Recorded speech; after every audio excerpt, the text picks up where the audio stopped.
caravana del placer a muerte me llevó, siendo rebelde a tu voz, quisiste amarme así, de no haber sido por tu amor, aún huiría de ti.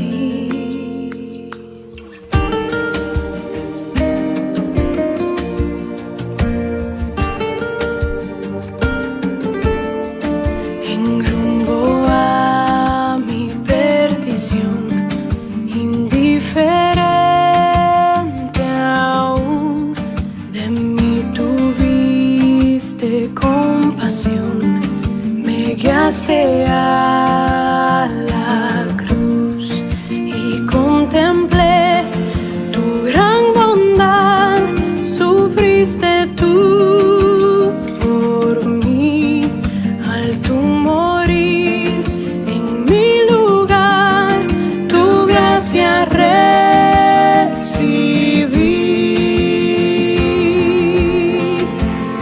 Aleluya, mi vida es Cristo. Aleluya, Jesús es mi todo. Aleluya, mi vida es Cristo. Aleluya, Jesús es mi todo.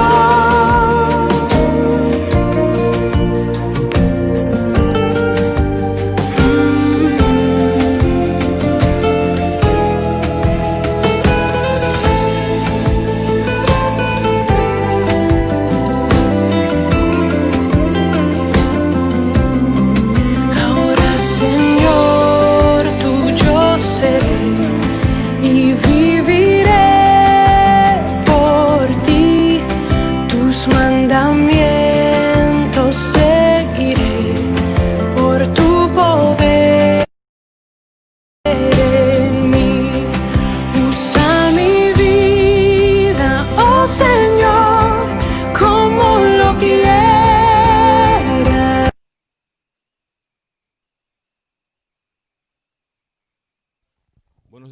Buenos días hermanos. Gracia y paz del Señor para todos. Buenos días a todos los hermanos que se están conectando, que ya estaban esperando la conexión. Vamos a orar, vamos a dar inicio a este servicio en esta mañana, día domingo, día del Señor. Vamos a orar y presentarnos por medio de la oración delante del Señor. Padre, te damos gracias primero por permitirnos, aunque sea de este modo, Señor, poder estar unidos por medio del Facebook. Te agradecemos por tu misericordia y tu amor. Gracias porque tus misericordias hoy son nuevas, Señor. Sea bendito y alabado tu nombre siempre, Señor. Te rogamos que en esta mañana tu palabra sea esa espada de dos filos penetrando y partiendo nuestra alma y nuestro espíritu y trayendo discernimiento. Te ruego que en esta mañana podamos, y que cada uno de mis hermanos en sus hogares puedan adorarte, alabarte, Señor. Rendirte gloria y honra, porque eres digno de gloria y honra, Señor. Te rogamos que tu palabra podamos nosotros hoy entenderla, retenerla para luego ponerla por obra. Te lo rogamos, Padre, todo esto en el nombre de Jesús. Pero también te damos gracias por este tiempo. Señor, ayúdanos a entender estos tiempos que estamos viviendo, tiempos difíciles para la iglesia. Pero aún entendemos que tu soberanía está por sobre todas las cosas, Señor, y no has perdido el control de absolutamente nada, y todo lo que está sucediendo está dentro de tus designios, dentro de tus decretos. Es por eso que aún por esto también te damos gracias, porque sabemos que todos tus designios y decretos es para tu gloria, es para tu honra y es para el beneficio de la iglesia. Padre, recibí nuestra honra, nuestra adoración, te lo pedimos en el nombre de Jesús. Amén y amén. Vamos a cantarle al Señor en esta mañana. Vamos a ver si pueden. Es Jesús quien por siempre vivirá, y en sus manos por su amor mi nombre ya grabado está, y mientras en su trono Él esté, nadie de Él me apartará, nadie de Él me apartará.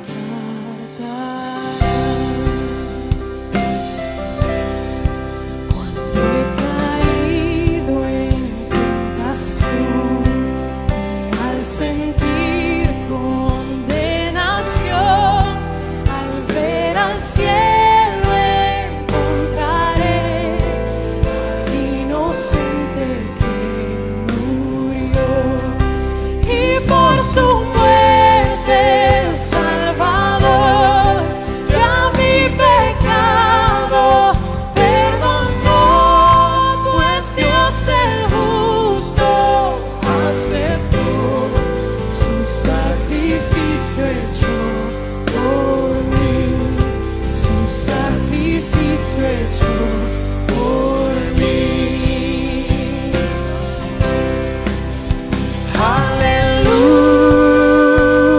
Aleluya, aleluya, digno es el Hijo de Dios, el Cordero Redentor, al morir resucitó, el inmutable gran yo soy, el Rey de gloria y majestad. Unido a Él no moriré, pues con su sangre me compró, mi vida escondida está en Cristo Dios mi Salvador, en Cristo Dios mi Salvador. Aleluya,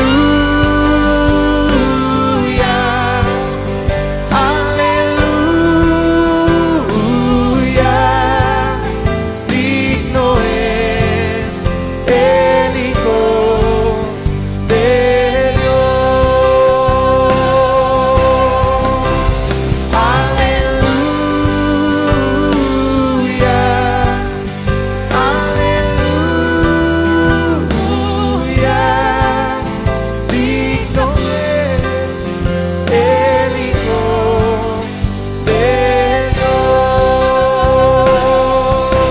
el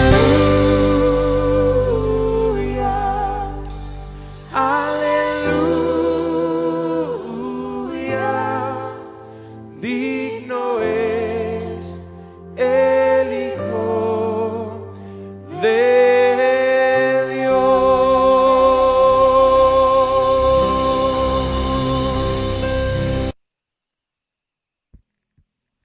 Aleluya, digno es el Hijo de Dios. Aleluya.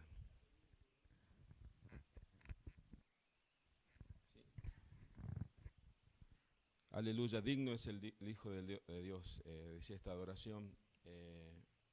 Vaya buscando en su Biblia, por favor, en Efesios capítulo 4. La semana pasada les compartía Efesios capítulo 3. Ahora vamos a leer y a estudiar Efesios en el capítulo 4, a partir del versículo 17.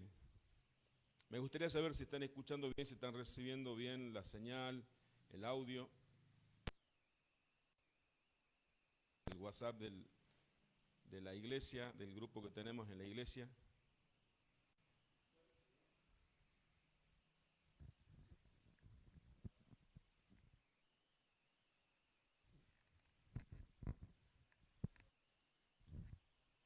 Les decía que si pueden hacernos llegar, si están recibiendo bien, así puedo continuar ya a entrar directamente con el mensaje del día de hoy.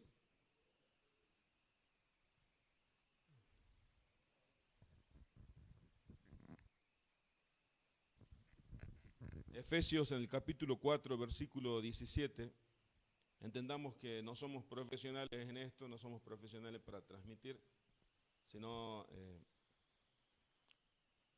somos siervos de Dios y no es nuestra especialidad justamente transmitir un streaming, un video, subirlo al internet y todas estas cosas, porque la iglesia ha sido diseñada por Dios no para que se reúnan en forma virtual, sino en forma presencial. Ese es el diseño de Dios, porque la Escritura dice que el Señor añadía a la iglesia a aquellos que iban a ser salvos.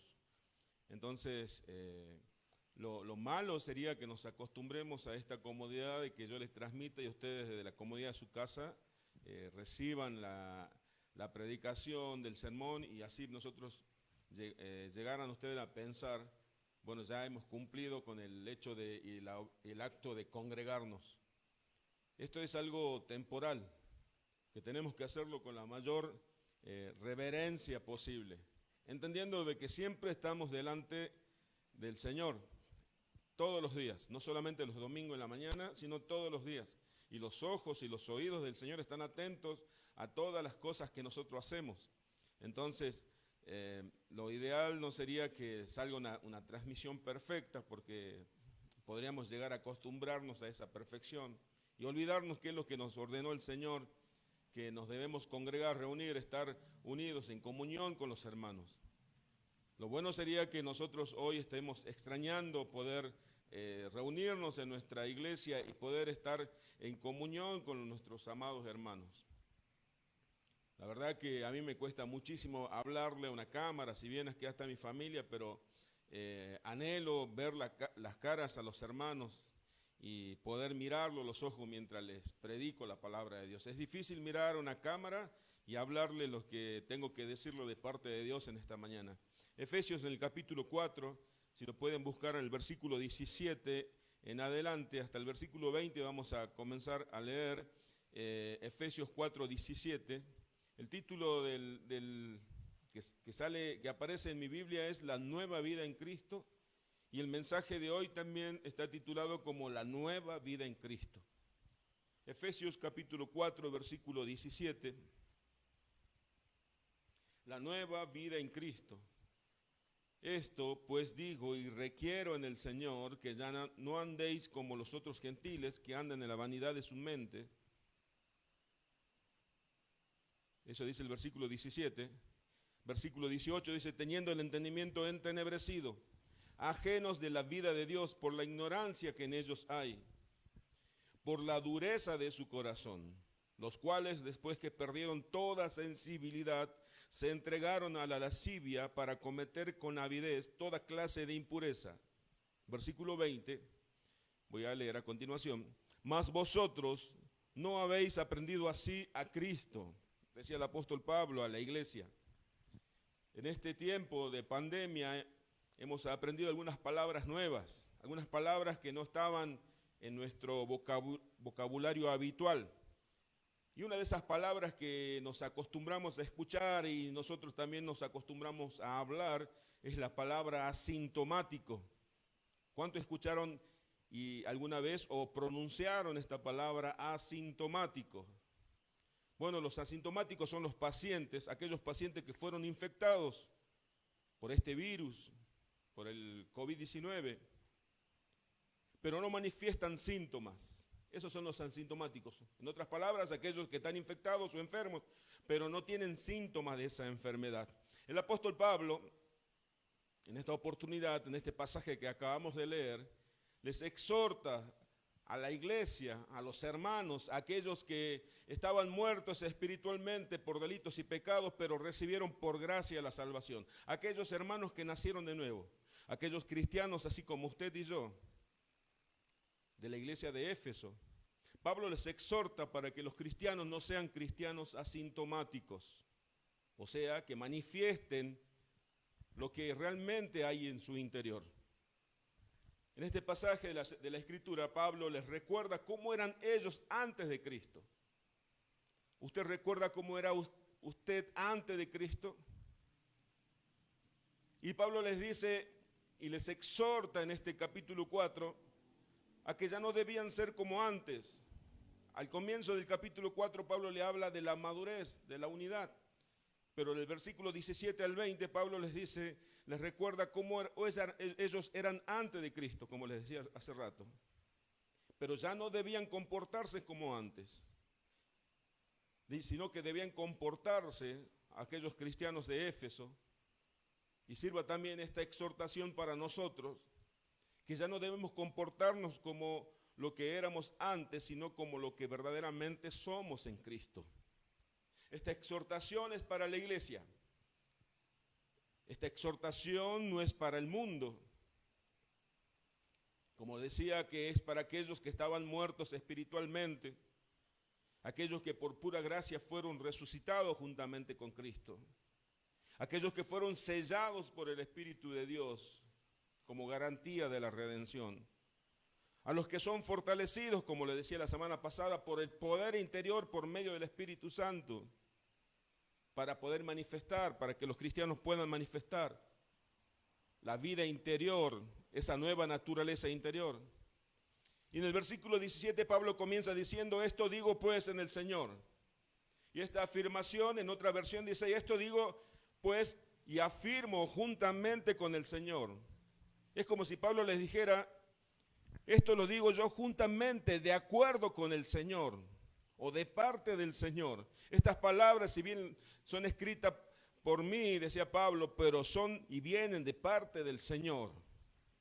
¿Y por qué Pablo comenzó tan contundentemente a exhortar a la iglesia de Éfeso? Para que ellos no creyeran que la exhortación venía de parte del apóstol Pablo simplemente. Aunque Pablo tenía autoridad como apóstol de Cristo, pero como buen apóstol de Cristo y como verdadero apóstol de Cristo, Pablo les dice, yo les digo juntamente con el Señor, esto les afirmo a ustedes. Y la comparación, viene una comparación de la conducta de los incrédulos y de los creyentes. Sirve esta comparación para que nosotros hoy también nos examinemos, o mejor dicho, para que la palabra de Dios nos examine a nosotros. Número 1, ya no vivan, dice en el versículo 17, ya no vivan, no tengan el estilo de vida igual a los incrédulos.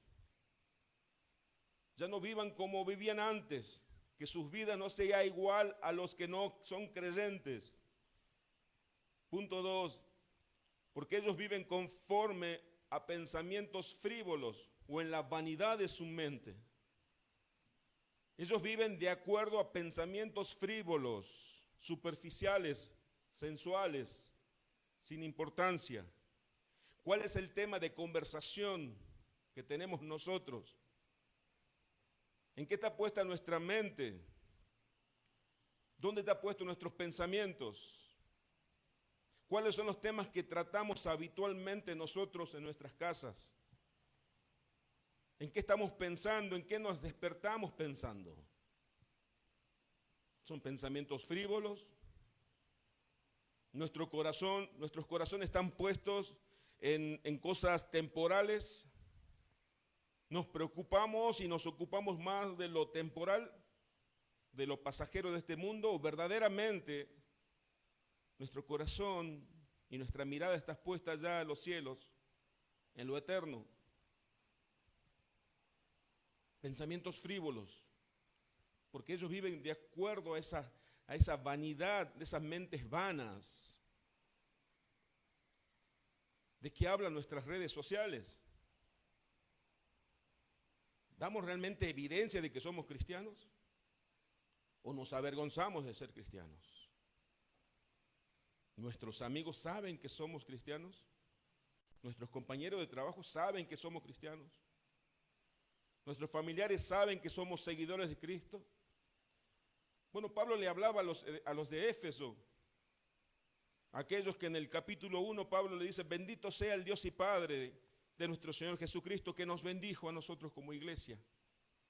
Pablo le está hablando a los mismos que aquellos les dijo que ustedes están sentados juntamente con Cristo en lugares celestiales.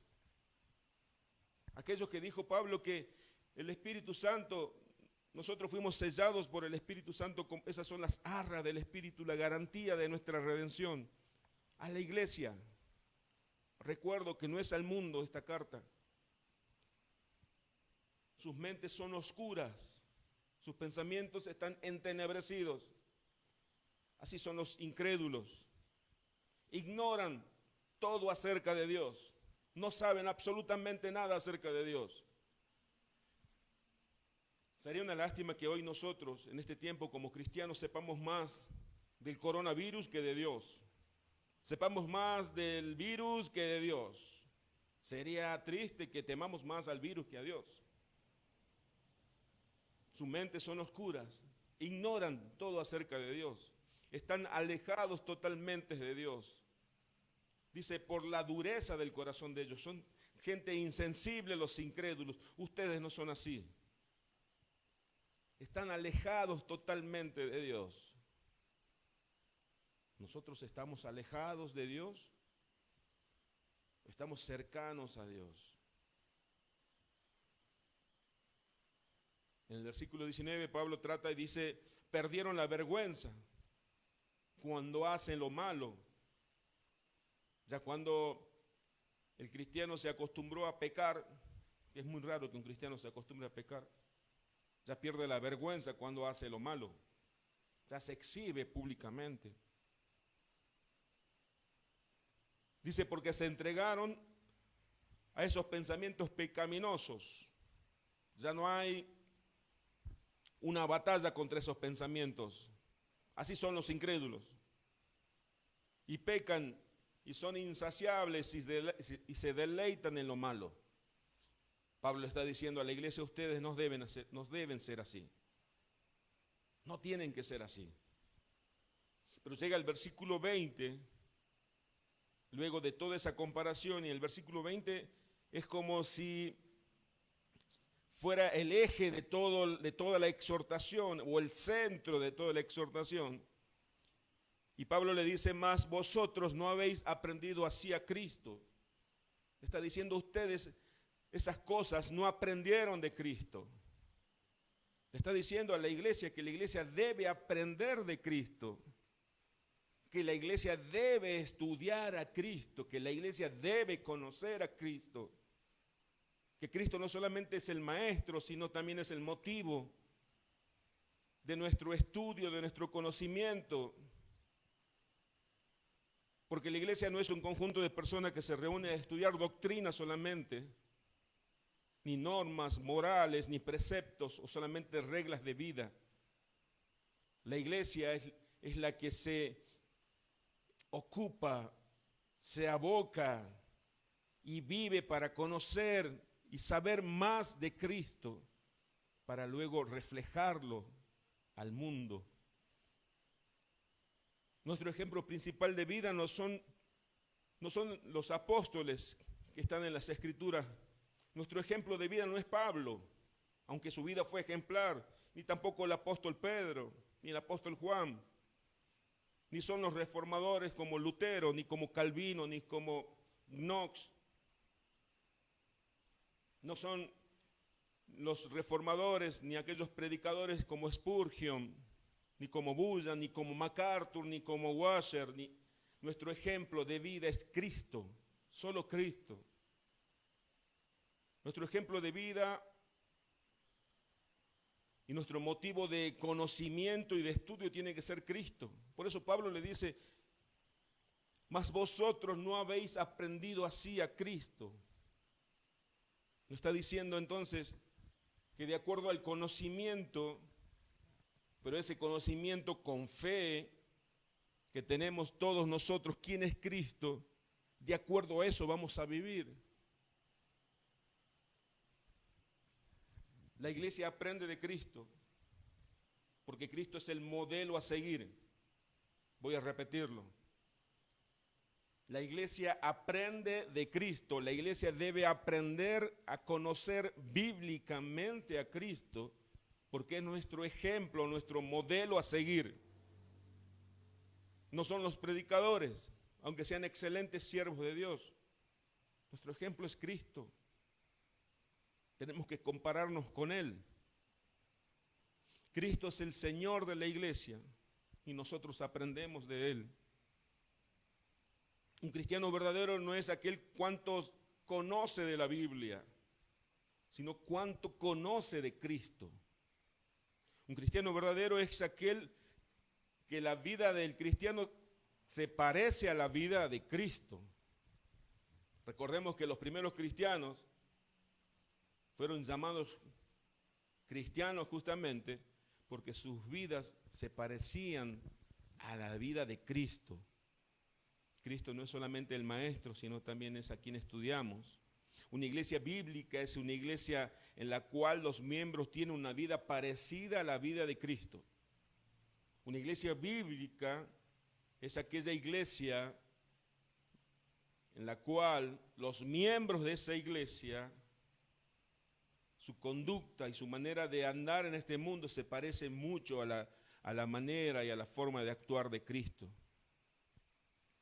Una iglesia bíblica no es aquella iglesia compuesta por miembros que conocen mucho de la Biblia y mucho de teología reformada y mucho de teología sistemática, pero sus vidas reflejan otras cosas, sus vidas manifiestan otras cosas. Como le decía al comienzo, son aquellos cristianos asintomáticos, que dicen ser cristianos porque dentro de ellos tiene Cristo, pero exteriormente no refleja ningún síntoma de Cristo. Efesios 4:21, el apóstol Pablo le dice, si en verdad le habéis oído y habéis sido por él enseñado conforme a la verdad que está en Jesús, la evidencia de que realmente fueron enseñados y aprendieron sobre Cristo. Ahora hay una evidencia, porque yo puedo decir, sí, yo conozco de Cristo, yo sé mucho de Cristo, yo estudié cristología, pero la evidencia es que realmente fueron enseñados y aprendieron de Cristo, es que vivan de acuerdo a esa enseñanza. Por eso el versículo 21, que voy a volver a leerlo, dice así, si en verdad le habéis oído y habéis sido por él enseñado conforme a la verdad que está en Jesús. Hay una evidencia, hay un fruto visible.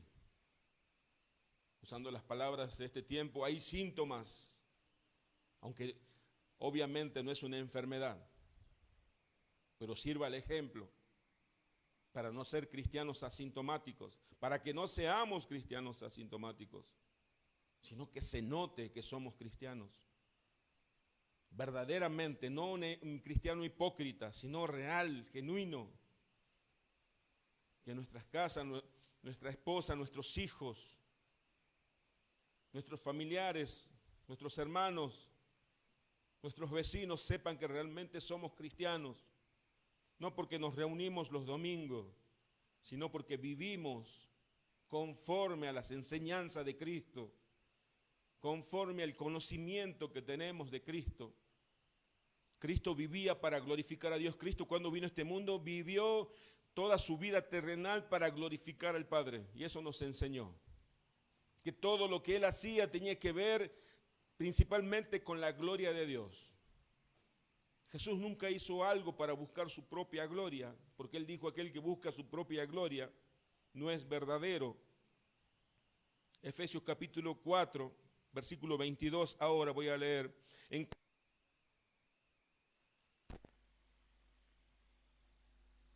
Y renovaos en el espíritu de vuestra mente, del nuevo hombre, creado según Dios en la justicia y santidad de la verdad. Luego de la exhortación y esa comparación que hizo Pablo a los Éfesos, ahora viene la parte aplicativa. No debemos vivir como los incrédulos, o como nosotros los llamamos los mundanos. No debemos vivir como aquellos que no temen a Cristo. ¿Y cómo debemos vivir entonces? Conforme al conocimiento de Cristo, siguiendo las pisadas o el ejemplo de Cristo, Pero la aplicación práctica de esta exhortación, podríamos llamar, son la que acabamos de leer del versículo 22 al 24. Dice, desechen aquella pasada manera de vivir. En cuanto a la pasada manera de vivir, despojaos del viejo hombre que está viciado conforme a los deseos engañosos. Hay un ejemplo, hay una historia de Agustín de Hipona que es conocida. Yo escuché dos versiones, no sé cuál será la verdadera. Una que dice que Agustín de Hipona, hasta los 28 años él fue una persona muy liberal, vivió entregado totalmente al pecado, a la lascivia, al juego, a las mujeres. Y dice que pasaba caminando por una calle luego de que él había sido alcanzado ya por la gracia de Cristo y su vida había sido transformada. Pasaba Agustín de Hipona y una mujer lo llamó, Agustín, Agustín, y Agustín no se daba vuelta, y le dice, Agustín, Agustín, soy yo. Él se dio vuelta y le dijo, sí, pero ya no soy yo. Que nosotros digamos todos los días, interiormente, cuando ese viejo hombre quiera salir nuevamente y manifestarse en nuestras vidas, ya no soy yo. Ese ya no soy yo. Ese ya no soy yo el que gritaba, ese ya no soy yo el que se enojaba, ese ya no soy yo el que contestaba mal, ese ya no soy yo. ¿Saben lo que sucede? ¿Por qué no nos despojamos de ese viejo hombre que dice la Biblia que está viciado?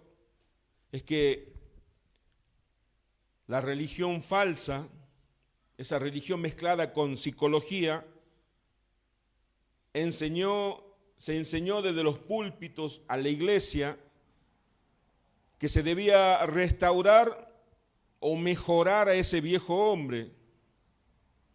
Cristo no vino a mejorar, ni a restaurar, ni a ponerle parche a ese viejo hombre, sino nos enseña que ese viejo hombre debe morir. Es por eso que en las aguas del bautismo, esa manifestación visible de lo que ocurrió interiormente, hemos muerto a nuestra vieja naturaleza interiormente, ahora se tiene que manifestar en forma exterior. Que como decía el apóstol Pablo en Gálatas 2:20, ya no vivo yo, ya no soy yo, ahora Cristo vive en mí. Nosotros como cristianos, algunos cristianos, no nosotros, que tienen una mezcla de cristiandad con psicología, el viejo hombre es víctima de las circunstancias. El viejo hombre es víctima de los daños de los terceros, de las otras personas. El viejo hombre debe morir, debe estar crucificado juntamente con Cristo. Y en el versículo 23 dice, renueven su manera de pensar. Es lo mismo que dice en Romanos 12:2.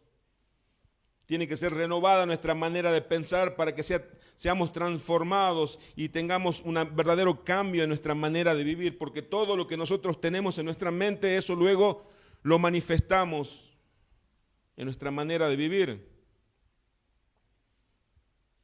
Si yo estoy pensando todo el día en hacer lo malo, lo que voy a hacer es lo malo justamente. Por eso la Biblia dice, sobre todas las cosas, guarda tu corazón, porque de él mana la vida. ¿Qué hay en nuestras mentes? ¿Qué hay en nuestros pensamientos? En el Salmo 1 dice, bienaventurado el varón que se apartó de los consejos de los malos y de los caminos de los pecadores, y que medita en la ley del Señor y de día y de noche. Bienaventurado.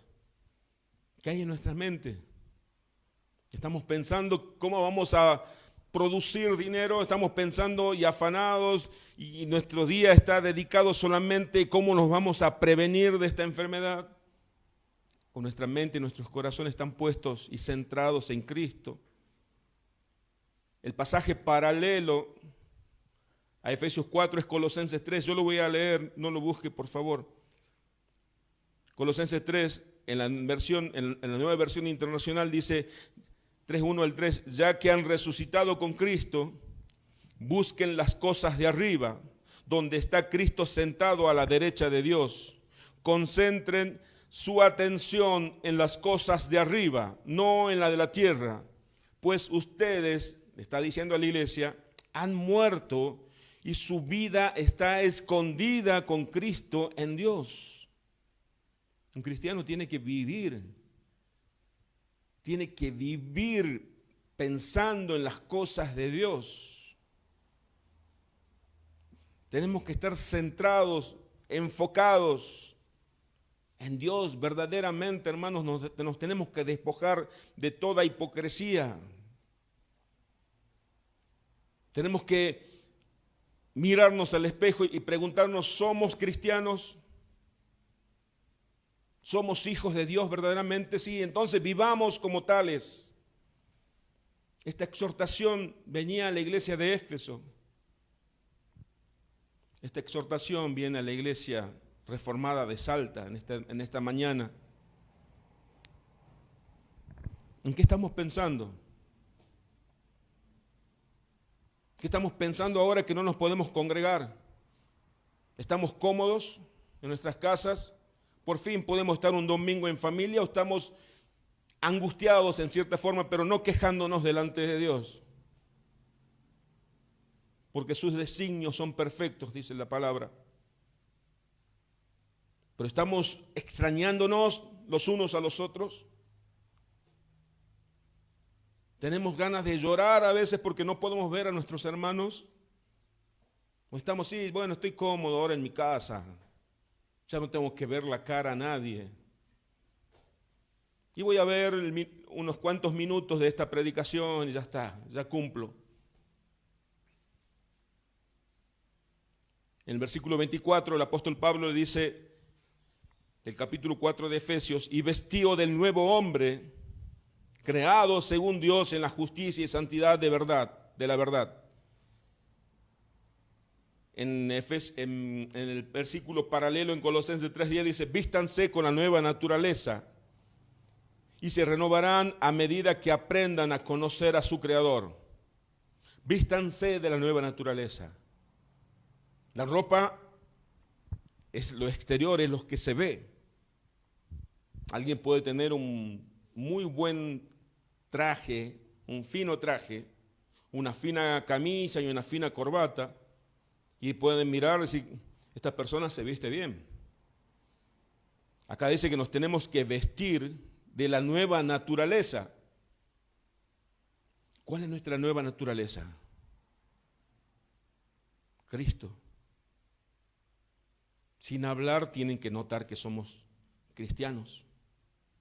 Sin hablar, sin que hablemos, se tienen que dar cuenta de que nosotros verdaderamente hay santidad. Eso es lo que dice la Escritura. Eso tenemos que procurar hacer. Desechen todo lo que tenga que ver con la vieja naturaleza de pecado. No dice que debemos pelear con nuestra vieja naturaleza de pecado. No dice que tenemos que batallar. ¿Cómo que no? Tenemos que huir. Tenemos que desecharla. Por eso que en otra parte de la Biblia dice, estas cosas ni siquiera se hablen entre ustedes, ni siquiera se nombren. Estas cosas no tienen que existir en nuestras vidas. Tenemos que huir. Tenemos que evitarlas. Tenemos que hacer como hizo José, el hijo de Jacob, huir ante la tentación. No tenemos que creernos más fuertes que los demás, porque acá el único fuerte es el Señor. El único fuerte es Dios. Efesios 4:25 al 32. Por lo cual, desechando la mentira. La mentira no tiene que ser una opción en nuestras vidas. Esto ya lo dije la vez pasada. La mentira no tiene que ser una opción de escape. Hablad verdad cada uno con su prójimo, porque somos miembros los unos de los otros. Todavía existen cristianos, entre comillas, que piensan que el hecho de congregarnos es una opción. Y la justificación que dan dice, no, Porque no hay una iglesia buena. En la mejor iglesia, con el mejor predicador, era la iglesia de Cristo. Tenía 12 miembros esa iglesia y muchos más seguidores. Y uno de esos miembros, no de los seguidores, sino de los miembros, era falso, era Judas. Hay cristianos todavía que buscan iglesias perfectas en este tiempo, desechando la mentira, por lo cual dice: hablad verdad cada uno con su prójimo, porque somos miembros los unos de los otros.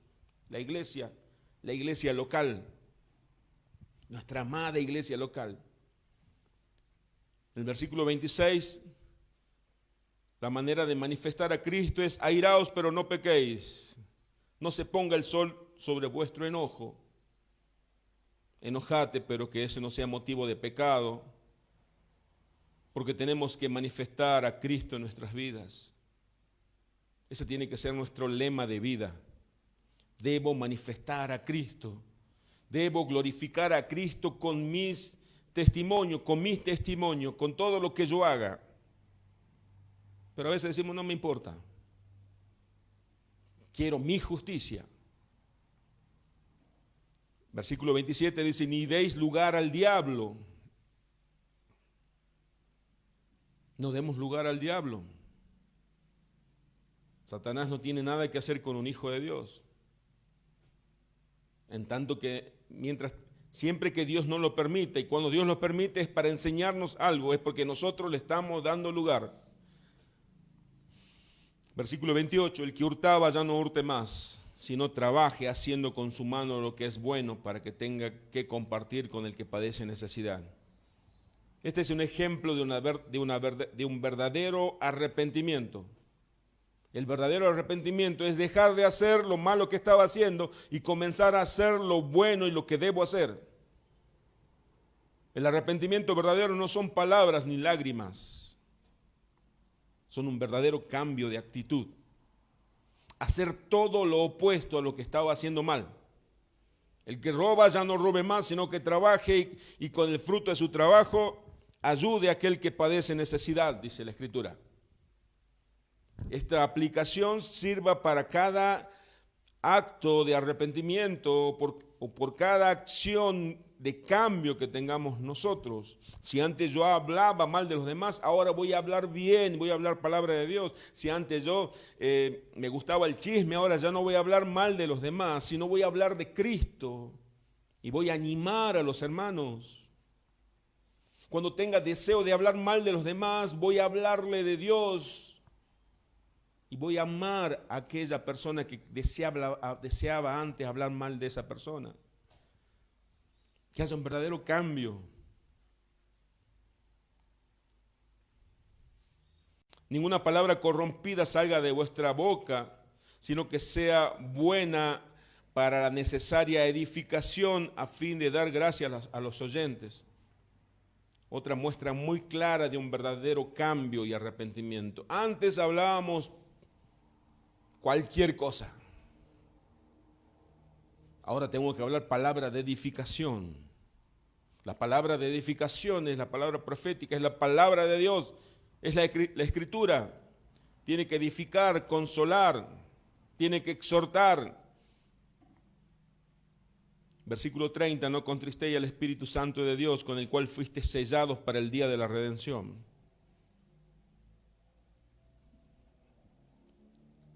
No entristezcan al Espíritu Santo que mora en cada uno de nosotros, porque cada vez que usted y yo pecamos, cada vez que usted y yo no damos testimonios de verdaderos hijos de Dios, la maravillosa persona del Espíritu de Dios que mora en su corazón, porque la Escritura dice que somos templo del Espíritu de Dios. Como vasos de barro, nuestro contenido es precioso y maravilloso, pero no lo valoramos ni le honramos como Dios, sino que con nuestras actitudes malas lo entristecemos y estamos en desacuerdo con Él cuando pecamos. Quítense de vosotros toda amargura, enojo, ira, gritería, maledicencia y toda malicia. Antes sed benignos los unos con con otros, misericordiosos, perdonándoos unos a otros, como también Dios os perdonó a vosotros en Cristo. La exhortación a la iglesia de Éfeso continúa hasta el capítulo 6. Esto es solamente una parte. Seamos benignos, seamos amables. Le voy a leer en otra versión, el versículo 25 al 32. Por lo tanto, dejando la mentira, hable cada uno a su prójimo con la verdad, porque todos somos miembros de un mismo cuerpo. Si se enojan, no pequen, no dejen que el sol se ponga estando aún enojados, ni den cabida al diablo. El que robaba ya no robe más, sino que trabaje honradamente con las manos para tener que compartir con los necesitados. Eviten toda conversación obscena. Por el contrario, que sus palabras contribuyan a la necesaria edificación y que sean de bendición para quienes los escuchan. El versículo 30 dice, en la versión NBI, no agravien al Espíritu Santo de Dios. No agravien al Espíritu Santo de Dios, con el cual fueron sellados para el día de la redención. Abandonen toda amargura, ira, enojo, gritos, calumnias y toda forma de malicia. Esas actitudes son propias de los incrédulos, de los que no temen a Dios. No, pero lo que pasa, espéreme, pastor, lo que pasa es que usted no me entiende a mí, yo soy así. No, lo que yo entiendo es que usted ya no debe ser así. Usted debe morir. Usted tiene que decir, ya no vivo yo, ya no soy yo así, sino Cristo vive en mí ahora. ¿Cómo tengo que hacer? Dice el versículo 32, sean bondadosos, compasivos. La compasión, es la empatía, es sentir el dolor del otro, es ponerme en el lugar de la otra persona que está sufriendo y ser movido en misericordia para ayudarla. Compasivos unos con otros, perdónense mutuamente. ¿Cómo puedo perdonar? No saben lo que me hizo. No sé lo que te hizo, pero sí sé cómo Dios te perdonó. Aquel que le cuesta perdonar es porque no creyó todavía que Dios le perdonó a él todos sus pecados. ¿Saben cómo me enseñó el Señor a amar a los hermanos y no enojarme por ahí con los hermanos? Faltaban a la congregación el día domingo, luego de preparar el mensaje toda la semana como una comida sustanciosa para servirle a mis hermanos el día domingo, predicarle el sermón, la palabra de exhortación, y miraba el asiento de mi hermano y no estaba. Y no, que no me nazca esa ira y decir, es amarlo y decir, y el Señor me enseñó cuántas veces te he perdonado, cuántas veces me ha perdonado el Señor a mí. ¿Por qué yo no voy a perdonar a mi hermano? ¿Cuántas veces el Señor tuvo paciencia y sigue teniendo paciencia conmigo? ¿Por qué no voy a tener paciencia con mi hermano? Aquel que no perdonó o le cuesta perdonar es porque todavía no experimentó el perdón, ni la compasión, ni la paciencia de Dios en su vida. Sean bondadosos, compasivos unos con otros, perdónense mutuamente, así como Dios los perdonó a ustedes en Cristo. Esta exhortación que acabamos de escuchar es para los que fueron hechos libres, era para la iglesia de Éfeso, pero también es para nosotros. Esta exhortación es para la iglesia. Nosotros fuimos hechos libres de la esclavitud del pecado. Si nosotros usamos esta exhortación para el mundo, ellos van a decir, bueno, yo no puedo dejar de pecar. Y tienen razón, no pueden, porque son esclavos del pecado. Pero la iglesia fue hecha libre del pecado. Nuestras cadenas de pecado fueron rotas por Cristo. Somos libres. Podemos decirle no. Lo que tenemos que preguntarnos es si queremos decirle no. Nuestras cadenas fueron rotas por la obra redentora de Cristo. Porque si nosotros vamos a decirle a aquellos que están siendo y son todavía esclavos del pecado, vamos a ponerle un peso demasiado pesado sobre sus espaldas, algo que jamás ellos van a poder cumplir. ¿No recordamos acaso cómo éramos nosotros antes? Cuando decíamos, voy a cambiar, voy a cambiar. Luego no podíamos cambiar. Muchas veces me propuse cambiar antes de conocer al Señor, o mejor dicho, antes de que el Señor llegara a mi vida, y no podía cambiar. Esta exhortación es para la iglesia, aquellos que fuimos hechos libres por la obra redentora de Cristo. Tenemos que manifestar esa alegría, no amargura.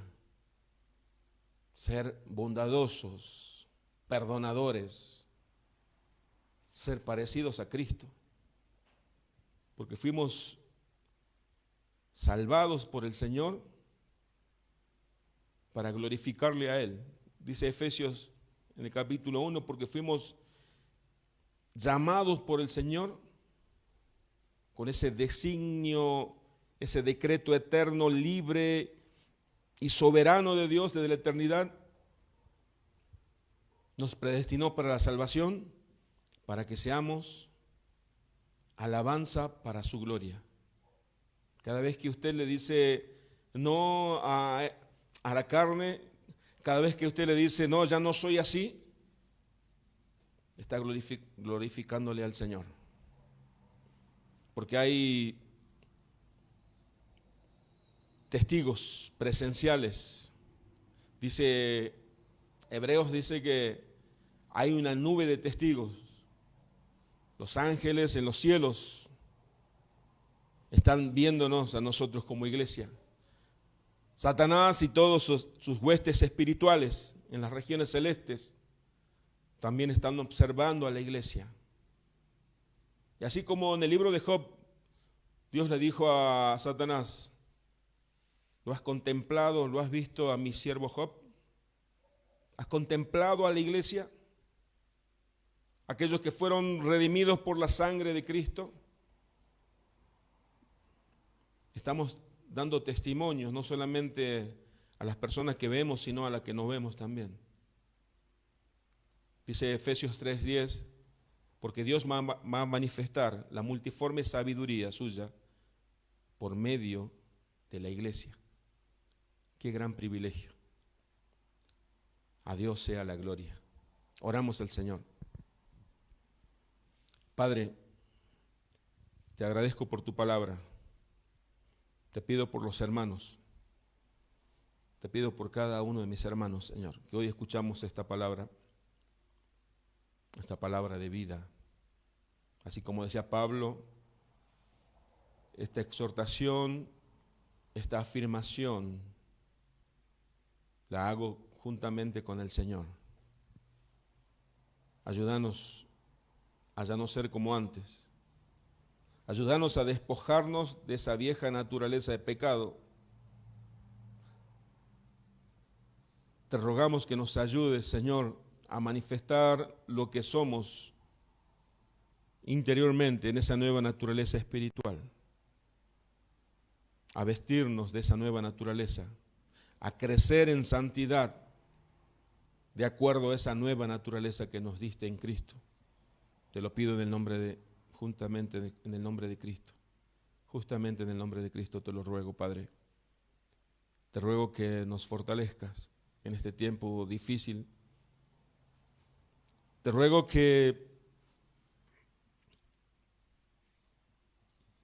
no nos enfriemos, Señor, como iglesia, sino que ese amor fraternal, ese amor que depositaste en nosotros por medio de tu Espíritu, que cada uno de nosotros seamos responsables en cultivarlo. Pero primeramente, para cultivar el amor fraternal tenemos que cultivar nuestra relación personal contigo, Señor. Como dice Efesios en el capítulo 5, que seamos sabios, que ocupemos bien el tiempo, Señor. Te lo ruego en el nombre de Jesús. Amén. Muchísimas gracias, mis hermanos. Gracia y paz del Señor para la iglesia.